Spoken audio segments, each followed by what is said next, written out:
అనుదినము దేవుని సన్నిధిలో ఆయన కృపావార్త కొరకు ఎదురు చూస్తున్న ఆత్మీయులారా, నేటి వాగ్దానంగా యోవేలు గ్రంథం 2:19 మీరు తృప్తి నొందినంతగా నేను ధాన్యమును క్రొత్త ద్రాక్షరసమును తైలమును మీకు పంపెదను.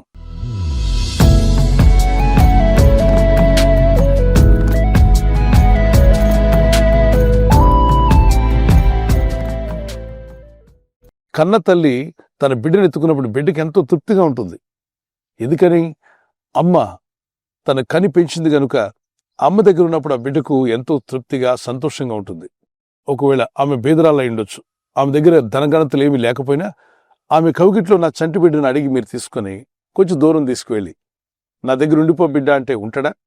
ఆ బిడ్డకు మీరు ప్రామిస్ చేయొచ్చు, ఇదిగో ఈ కార్లు ఈ వాహనాలని నీకు రాసిస్తాను, నీ పేరు మీద ఇంటి డాక్యుమెంట్స్ కూడా నీ పేరు మీద రాసిస్తాను, ఈ వస్తువులన్నీ నీకే ఇస్తాను అని చెప్పండి. ఆ బిడ్డ మీ దగ్గర ఉంటాడా? ఉండడు. గీబెట్టి కేకలేసి ఏడుస్తూ ఉంటాడు, కన్నీళ్లు కారుస్తాడు, గొక్కబెట్టి ఏడుస్తాడు. ఎందుకో తెలుసా? తల్లి దగ్గరికి వెళ్తేనే వాడికి ఆదరణ. మీరిచ్చే వస్తువులేవో వాడిని తృప్తిపరచలా. ఇంటి డాక్యుమెంట్స్ అన్ని కూడా వాడి పేరు మీద రాస్తానన్నా వాడికి సంతోషం లేదు. గోల్డ్ సిల్వర్ ఏదన్నా వాడి ముందు పెట్టండి, అవన్నీ తొక్కుకుంటూ వెళ్ళిపోతాడు. ఎక్కడికో తెలుసా? బీదరాలైన తన తల్లి వద్దకు వెళ్ళి ఆ తల్లి ఒడిలో కూర్చొని ఆనందంగా కన్నీళ్లు తుడుచుకొని సంతోషంగా ఉంటాడు.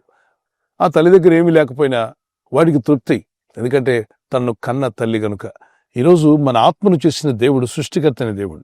ప్రతి నరుని కూడా నేలమట్టి నుండి కలుగు చేసి నేలమట్టిలోని చేసిన బొమ్మలోనికి జీవాత్మను ఊదినవాడు ఆయన.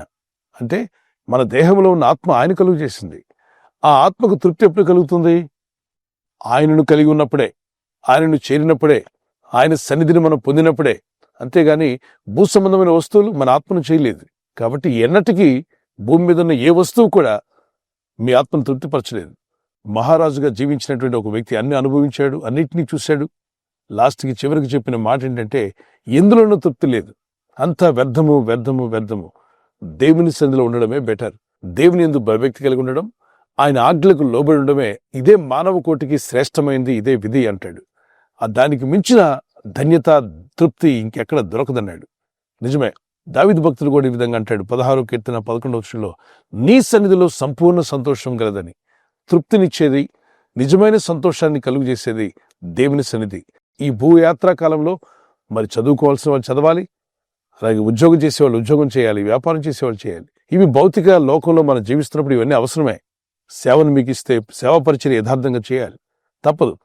పనిలో కూడా తృప్తి కలిగి ఉండాలి. మనం చేస్తున్న పనులు మనకు తృప్తిని కలిగించేవిగా ఉండాలి.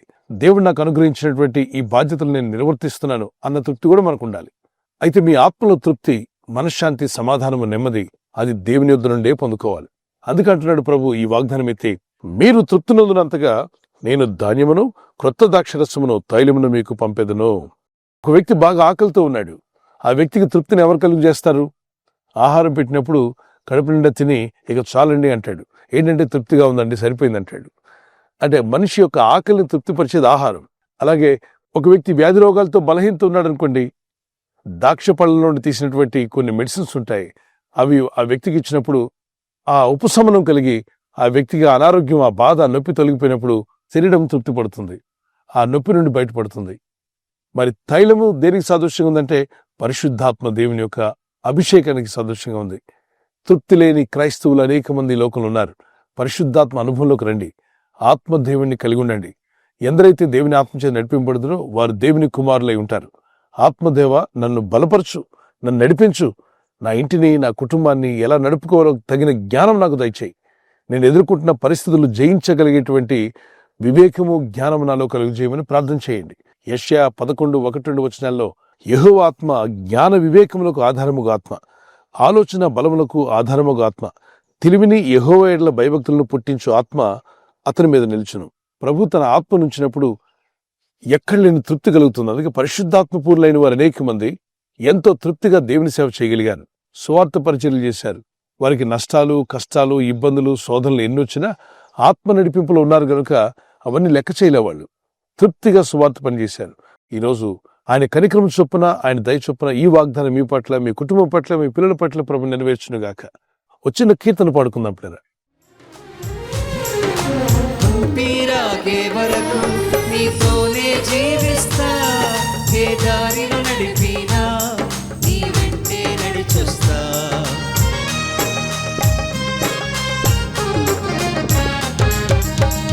తీరాగే వరకు నీతోనే జీవిస్తా. ఏ దారిలో నడిపినా నీ వెంటే నడిచొస్తా. విశ్వానికి కర్త నీవే నా గమ్యము. నీ బాటలో నడచుట నాకెంతో ఇష్టము. విశ్వానికి కర్త నీవే నా గమ్యము. నీ బాటలో నడచుట నాకెంతో ఇష్టము. నిన్ను మించిన దేవుడే లేడయ్యా. నేనుండలేనయ్యా, నే బ్రతుకలేనయ్యా. నేనుండలేనయ్యా, నే బ్రతుకలేనయ్యా. నీవే లేకుండా నేనుండలేనయ్యా. నీ తోడే లేకుండా నే బ్రతుకలేనయ్యా. నీవే లేకుండా నేనుండలేనయ్యా. నీ తోడే లేకుండా నే బ్రతుకలేనయ్యా. రాజా నీ సన్నిధిలోనే ఉంటానయ్యా. మనసారా ఆరాధిస్తూ బ్రతికేస్తానయ్యా. యేసు రాజా నీ సన్నిధిలోనే ఉంటానయ్యా. మనసారా ఆరాధిస్తూ బ్రతికేస్తానయ్యా. మరి కొందరైతే తాగితే ఏదో తృప్తిగా ఉంటుందని నీళ్ళు తాగడం, ఎంత తాగినా తృప్తి రాకపోవడం, లాస్ట్కి త్రాగుబోతులుగా మారిపోవడం జరుగుతుంది. చాలా మంది ఎక్కడికైనా వెళ్ళి తిరిగితే తృప్తిగా ఉంటుందేమో అని వెళ్తున్నారు. ఎంత తిరిగినా తృప్తి రాక తిరుగుబోతులుగా మారిపోతున్నారు. సో తాగుబోతులుగా, తిరుగుబోతులుగా రకరకాలైనటువంటి అలవాట్లు మనుషులకు వచ్చేస్తున్నాయి, కానీ తృప్తి మాత్రం రావట్లా. తృప్తిని ఇవ్వగలిగిన వాడు నీ ఆత్మను చేసిన దేవుడే. మరి దేవుణ్ణి మీ హృదయంలోకి పిలవండి. దేవుని సన్నిధిలో ప్రార్థించడం, దేవుని సన్నిధిలో మొరపెట్టుట, దేవుని యందు భయభక్తి కలిగి ఉండడం, దేవుని సహాయాన్ని కోరుకోవడం, ప్రార్థన రూపంలో మీరు అడగండి. మీ భారం ఆయన మీద మోపండి. ఖచ్చితంగా మీరు ఈరోజే ప్రభు అనుగ్రహిస్తున్న ఆ తృప్తి, సమాధానం, నెమ్మది మీ సొంతం అవునుగాక. చిన్న ప్రార్థన చేసుకుందాం. ప్రభు ఈ వాగ్దానం మా పట్ల నెరవేర్చమని అడుగుదాం. పరిశుద్ధమైన మా పరలోకపు తండ్రి, మీరు వాగ్దానం చేసిన రీతిగా మేము తృప్తి పడేంతగా మీరు మాకు ధాన్యమును, ద్రాక్షరసమును, తైలమునిస్తున్నారు. ఆ దేవుని వాక్యమైనటువంటి ఆహారము, అయ్యా నీవు పొందిన గాయముల చేత మాకు స్వస్థత, అలాగే మీరు అనుగ్రహిస్తున్న పరిశుద్ధాత్మ అనుభవం ద్వారా మేము తృప్తి కలిగి ముందుకు సాగేటువంటి ధైర్యమును, కృపను, కనికరమును, నిరీక్షణను ఇంకా అధికం చేయమని నీ ప్రజల్లో ఎవరైతే తృప్తి లేని బ్రతుకులు బ్రతుకుతున్నారో వారి జీవితాల్లో ఇప్పుడే ఆ తృప్తి కలిగిన అనుభవంలోకి వారిని నడిపించండి. ఈ ప్రజల యొక్క ఉద్యోగాల విషయంలో, వ్యాపార విషయంలో, బిడ్డల చదువుల విషయంలో, వారి వివాహాల విషయంలో ఒక బిజినెస్ ప్రారంభిస్తున్నా, ఉద్యోగ ప్రారంభానికి వెళ్తున్నా, ఒక మంచి కార్యక్రమాన్ని ప్రారంభిస్తుండగా వారు చేస్తున్న ప్రయత్నాలు ఫలించలాగున మీ దూతలకు ఆజ్ఞాపించండి.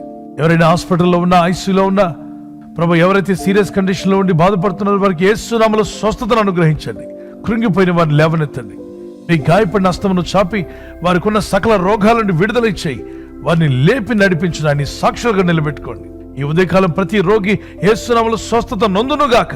తండ్రి, ఈ దినం ఎవరైతే ప్రయాణమై వెళ్ళబోతున్నారో, అది రైలు మార్గమైనా, ఆకాశ మార్గమైనా, బస్సుల్లో, వాహనాల్లో ఎక్కడ ప్రయాణం చేస్తున్నా, రోడ్డు మార్గంలో ఏ వాహనంలో వారు ప్రయాణం చేస్తున్నా, నీ ప్రజలకు కాపాడే దూతలను పంపండి. ఆత్మ నింపుదల వారికి దయచేయండి. శోధన బాధల నుండి వారిని తప్పించండి. నీ ప్రేమతో వారిని నింపండి.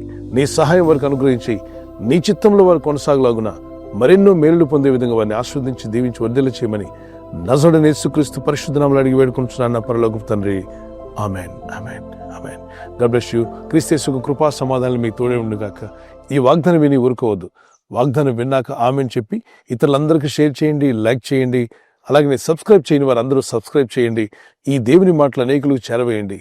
దేవుని వాక్యం అనేకులకు అందజేయవారు ధన్యులను రాయబడింది. ఆ ధన్యత మీ సొంతం అవ్వాలని మా ప్రార్థన. God bless you.